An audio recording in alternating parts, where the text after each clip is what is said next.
మధ్యన social media వాడకం ఎక్కువయ్యాక క్లిక్కుల కోసం, వ్యూస్ కోసం ఇంటర్వ్యూయర్లు వివాదాస్పద ప్రశ్నలు అడగడం చాలా కామన్ అయిపోయింది.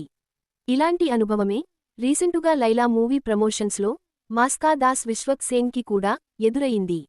దీనికి కారణం లైలా ప్రిరిలీజ్ ఈవెంట్కి మెగాస్టార్ని చీఫ్ గెస్ట్ కింద పిలవడమే. లాస్ట్ 2-3 మూవీస్కి బాలయ్య బాబుని, తారక్ని పిలిచి ఇప్పుడు సడెన్గా చిరుని పిలిచేటప్పటికి సోషల్ మీడియాకి మంచి స్టఫ్ దొరికినట్టయింది. బాలకృష్ణ కాంపౌండ్ నుంచి మెగా కాంపౌండ్కు వచ్చారేంటి అని ఒక ఇంటర్వ్యూయర్ క్వశ్చన్ అడగ్గా విశ్వక్ చాలా మెచ్యూర్డ్గా తన ఇంటికి కాంపౌండ్ ఉంది కానీ ఇండస్ట్రీలో కాంపౌండ్స్ లేవని ఆన్సర్ చెప్పాడు.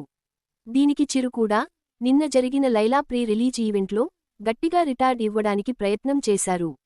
పరిశ్రమలో కాంపౌండ్స్ లేవని అంతటితో వదిలేయలేదు సుమండి.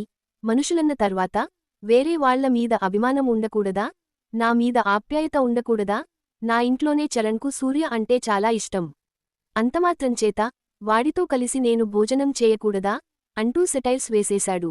హీరోలందరం కలిసే ఉన్నామని, తమ మధ్య ఎలాంటి భేదాలు లేవని చెప్పే ప్రయత్నం చేశారు చిరంజీవి.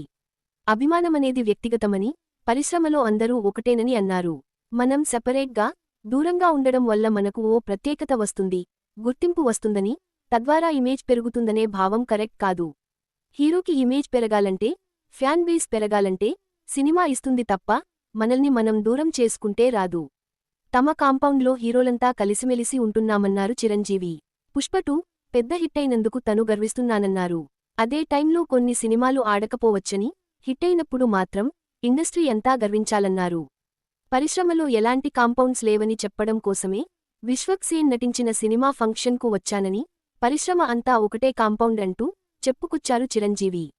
ఇప్పటికైనా ఈ మీడియా ఇలాంటి ఇబ్బంది పెట్టే క్వశ్చన్స్ ఇంటర్వ్యూస్లో అడగకుండా ఉంటే బాగుంటుంది. కానీ మాంసానికి అలవాటు పడిన సింహం మాంసం దొరకలేదని గడ్డి తినదు కదండీ. వీళ్లు కూడా అంతేనండి, వాళ్లు మారరు సరికదా.